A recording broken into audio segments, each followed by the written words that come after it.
Leonard, what do I need to begin the bankruptcy process?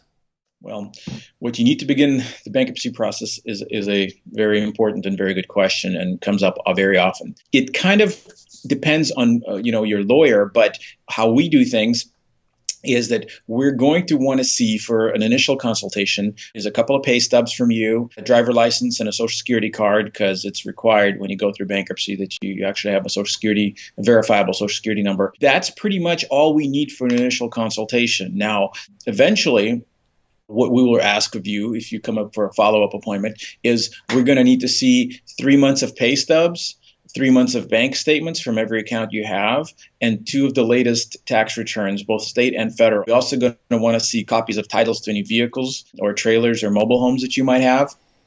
We're also going to want to see any kind of financing documentation on any financed vehicle. We're also going to want to see any kind of mortgage documentation, at least a mortgage statement showing that you have a mortgage, assuming you, of course, have a house. Those are typically the documents that we will see from our clients, and they're necessary. The reason for this is once you file for bankruptcy, the bankruptcy court trustee, which is a person who's appointed in every single case, their job will be to review all this to see if you have valuable assets. And so we need to review it first to see if we can flag anything for you and identify any problems. Or sometimes what we do, what's called pre-bankruptcy planning, will give you advice about assets that might or might not need to be moved or sold. And the documentation that's necessary for us to do that is, of course, the pay stubs, bank statements, tax returns, and titles and things like that. Sometimes leases, like if your rental apartment and things like that, they're important to see as well. So those are some of the documents that you will eventually need to provide to file for a bankruptcy. But initially, of course, we just start with a couple of pay stubs so we can determine what your take-home pay is, because one of the first things we do is prepare a budget.